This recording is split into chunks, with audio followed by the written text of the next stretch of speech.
নমস্কার বন্ধুরা, নিম্পাস কিচেনে তোমাদেরকে স্বাগত জানাই। আজ আমি পাবদা মাছের ঝোল করছি। পাবদা মাছগুলোকে নুন হলুদ দিয়ে মাখিয়ে ভেজে নিয়েছি। তারপরে একটা কড়াই বসিয়ে কড়াইতে সাদা তেল দিয়ে কিছু বেগুন কেটে রেখেছিলাম, সেই বেগুনগুলোকেও ভেজে নিচ্ছি। আগে বেগুনগুলো প্রায় হালকা হাতে নেড়ে চেড়ে সব বেগুনগুলো আমি দিয়ে দিলাম, নেড়ে চেড়ে ভেজে নিতে হবে।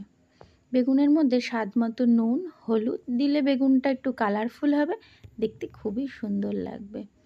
রান্নায় কিন্তু দেখার সৌন্দর্যটা সব থেকে আগে, খাওয়ার তো টেস্ট হবেই। বেগুন আমার ভাজা হয়ে গেছে, বেগুনগুলোকে আমি তুলে নিলাম।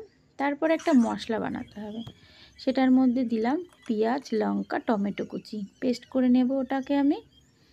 মাছ ভাজা হয়ে গেছে, আমরা চলে যাই। তেল দিয়ে দিয়েছি, কালো জিরা ফোড়ন দিয়ে আলুটাকে ছেড়ে দিলাম।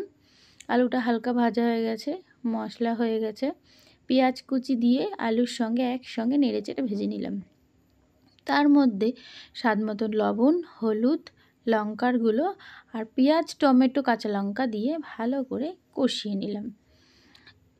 দেখো কষে গেছে, এবার আমি তার মধ্যে জল দিয়ে দিলাম। জলটা দিয়ে দেখলাম নেড়ে চেড়ে, এবার যে ঝোলটা ফুটতে শুরু করবে তার কিছুক্ষণ পরে আমি মাছগুলোকে দিয়ে দিচ্ছি। ভেজে রাখা যে মাছগুলো সেগুলো আমি দিয়ে দিলাম, দিয়ে 10 মিনিটের জন্য ঢাকা দিয়ে দেবো আমি। কিছুক্ষণ পরে 10 মিনিট পরে আবার খুলে দেখব তরকারিটা কী অবস্থায় আছে। তারপরে ভেজে রাখা বেগুনগুলো আমি দিয়ে দিলাম। আমার রান্নাটা কিন্তু প্রায় হয়েই গেছে, এবার নামিয়ে নেব। আবার গ্যাসটা বন্ধ করে আমি নামিয়ে নিলাম। রান্নাটা যদি তোমাদের ভালো লেগে থাকে অবশ্যই একটা লাইক কমেন্ট শেয়ার করো, সাবস্ক্রাইব করো। ভালো থাকবে, সুস্থ থাকবে।